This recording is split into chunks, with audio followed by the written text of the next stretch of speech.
Hello, Mitaki. Welcome to Ho-Chokeh here at the center of St. Joseph's Indian Schools campus. I'm Scott Wooster, your Ho-Chokeh host. And with me today, Charmel Olson, who we're happy to have. She and I came here back in the dark ages of St. Joseph's Indian School. I came in 94. And Charmel, I believe you came in... I came in 97. In 97. Yes. The illustrious class of 1997. Yes. The recruiting class of 1997. Yeah. We're talking to Charmel today. She is the principal over in the school now.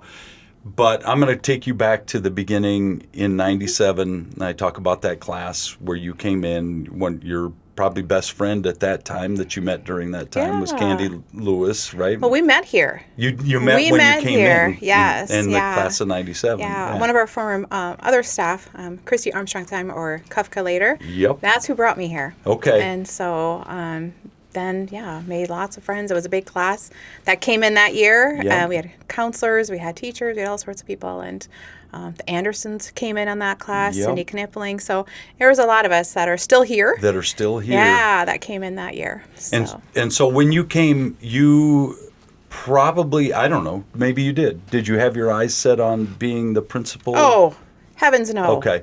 No. Did you have your eyes set on being a teacher, even at that point? Oh, that's how I came in. I came in as a teacher. Okay. I had graduated in 96 from college. Yep. Spent a year somewhere before this. Left for, more than one reason. But Yep. my friend was down here, had a job as a counselor. Yep. And she said, you got to come down here. Yeah. I said, okay, I'll come down, try it out. And obviously I haven't left. So I was a fourth grade teacher to start with. Transitioned to fifth a few years later, did some third grade, some resource room work. In 2012, transitioned to administration. I did curriculum and testing coordinator for a while before transitioning to principal. Okay. And I still kind of thought I was going into it kicking and screaming, but that's just how it goes. You don't know where life is supposed to take you. So, yeah. And so how long have you been in the principal role at this 2018, point? I took over. So roughly 8 years, 7, 8 years. 7, 8 years. Somewhere in there. You notice I didn't say 6, 7. We're staying Thank away you. from Appreciate that. Yeah, but you will be the principal for the class of 2026, 27, which is you're probably getting closer. Yeah, we'll get a lot of that stuff. But you've been here 7, 8 years. You came in. Where did you go to college? I went to Northern in Aberdeen. Yep. Teaching college up there. Great place to get an education if you want to go into teaching. And, absolutely. Came here knowing exactly what you wanted to do. Yep. Where did you grow up? I grew up in Sisseton, South Dakota. Yep. So, right there on the Sistemawapenon Reservation also. Yep. My family still lives up there on a farm ranch up there. Graduated in 91, so just a lot of experiences. Didn't know what the warmth of Chamberlain until I got down here. But it's very cold up there. Yeah. And but I really enjoyed my time. Obviously in that area, didn't know anything different. And just public school system, that's kind of what I knew. After college, thought, okay, let's try down here. And didn't know the world I was walking into at all, So, that becomes an interesting question because I grew up in Pierre. And I assume when you say you didn't know the world, and maybe I'm taking a leap here, but I came here with little knowledge of Lakota, Dakota, Nakota culture. This was all foreign to me. And I was willing to jump in and take my lumps learning about it. But even growing up in Sisseton, you weren't exposed to No, we had Teoshe Bazino that was just south of us. But again, there wasn't a lot of things back and forth. We're the Sisseton Redmen. Yeah. At the same time, times are different. Back then, we didn't have the let's embrace other cultures and things like that.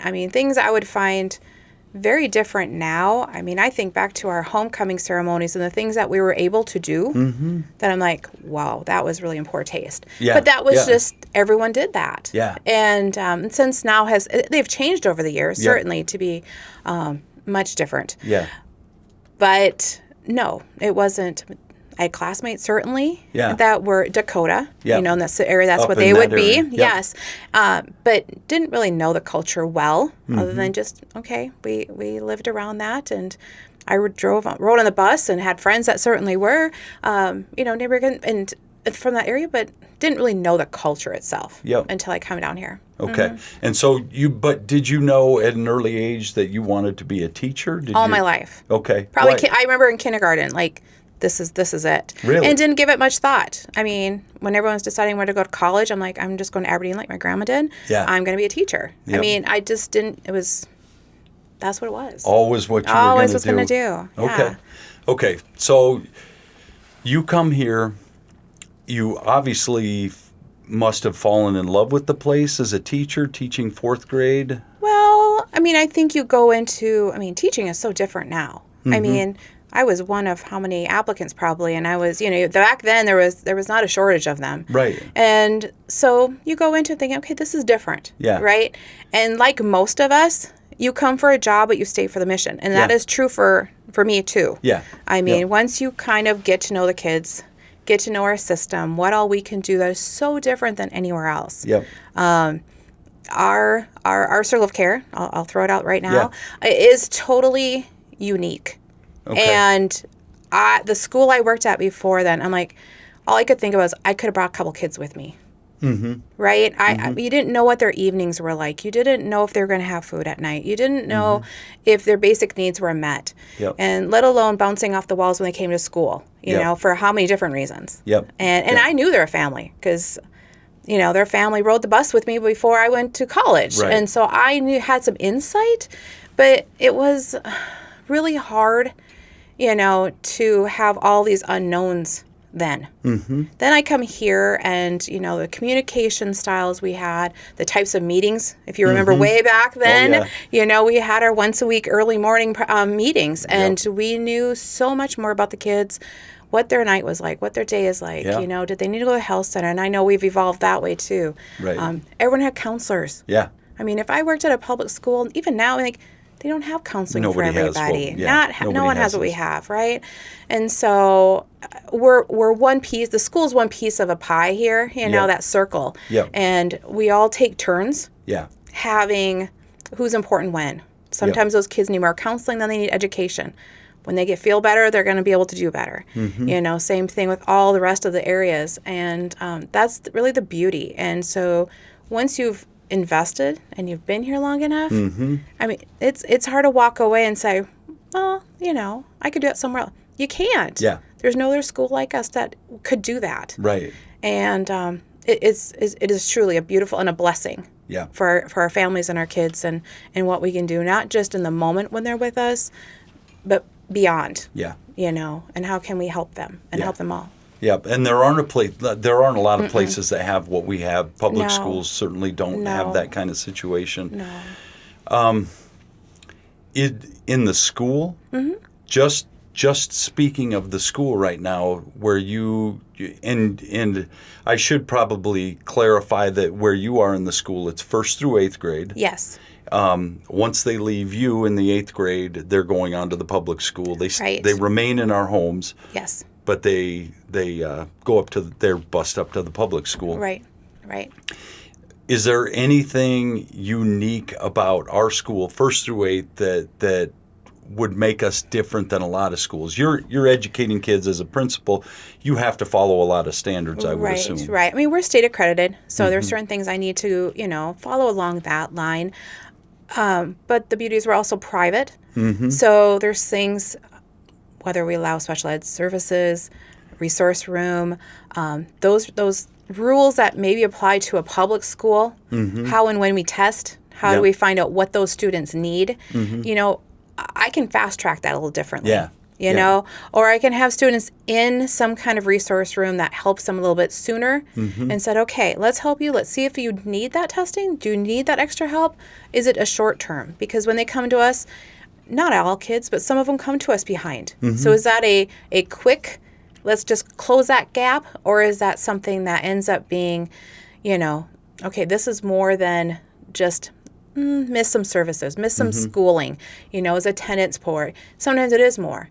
But a public school is they're caught in different kind of rules than we are. So that's really nice to have those kind. And of course, class sizes are a huge bonus. Right. So if I'm in a different school that's different than us, and they're looking at 18 to 24 kids, and I'm looking at 10 to 12, right. That individualized attention means a lot.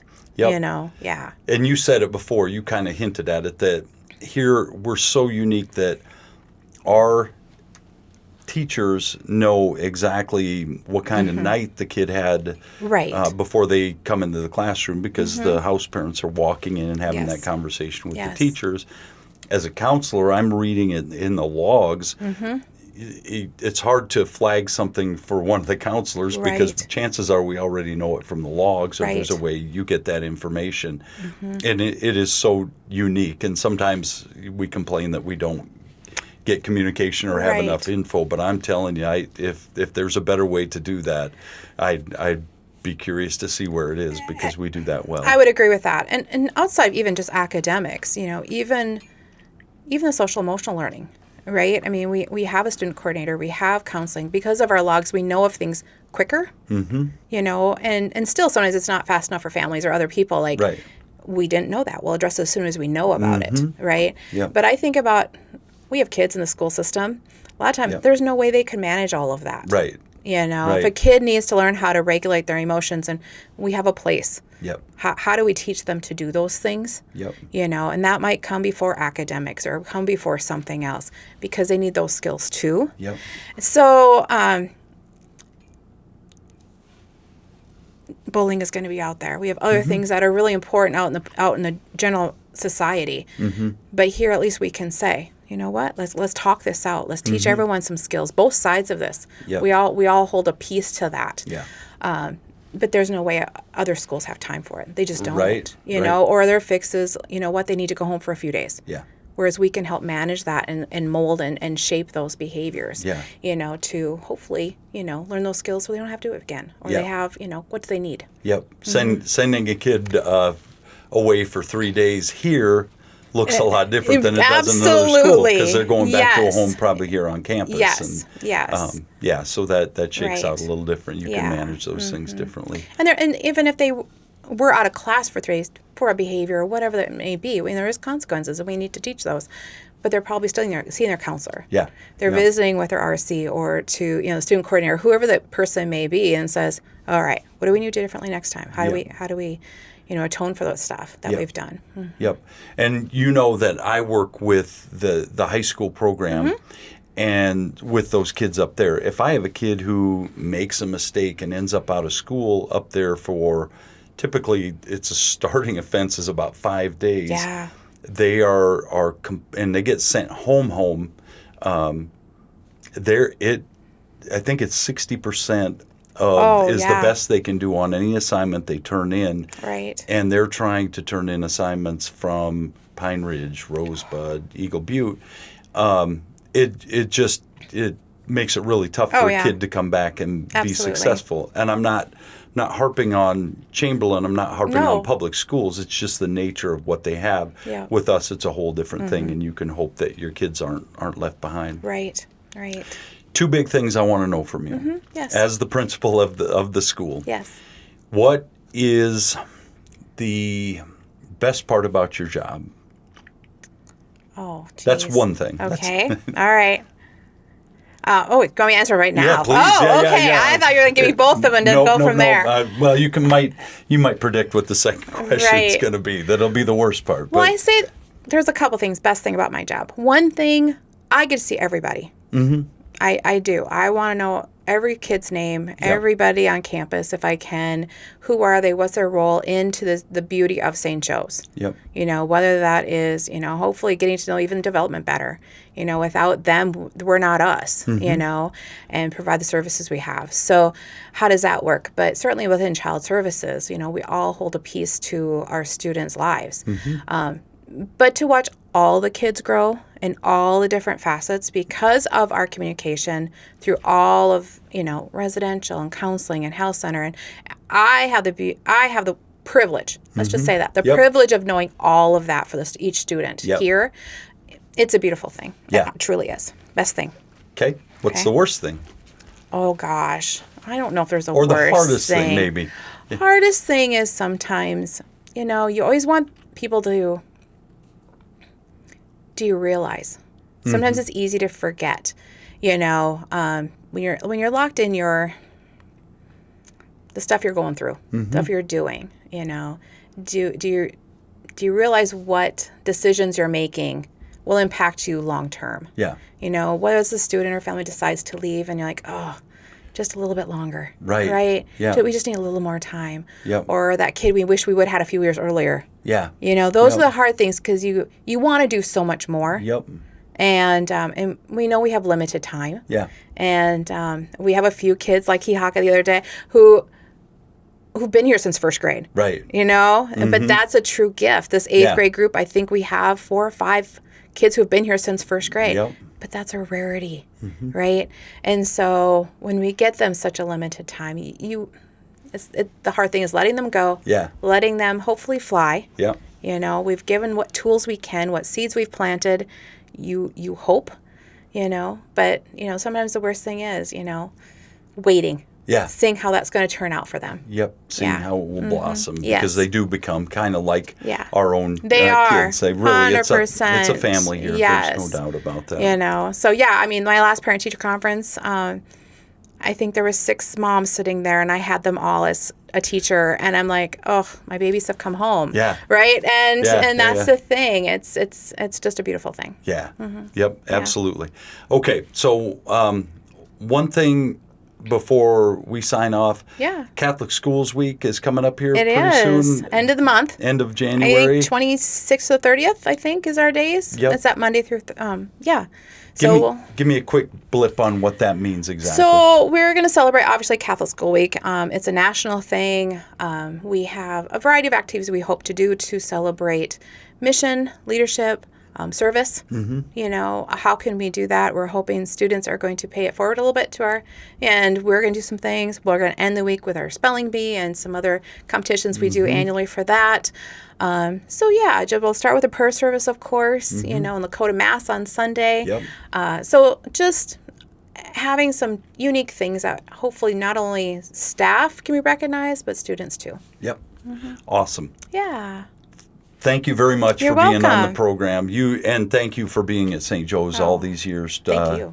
It's been 20... I'm going on 20 30, yeah. Let's say 29. I think you got me by 2 years, I do. maybe. Yeah. I've got 32 going on 33, and you've been here 30. But that's a commitment that you made that you I wouldn't did. do this anywhere else. Yeah. I wouldn't. That's probably true. So Yeah. thank you for Yes. doing that. You're welcome. And we'd like to thank our audience for joining us here at the center of St. Joe's campus at Hochoka. Make sure you follow us wherever you get your podcasts and tune in. Enjoy. We're going to have some good stuff on. So we hope that you're a part of it. And until next time, stay centered. Thank you.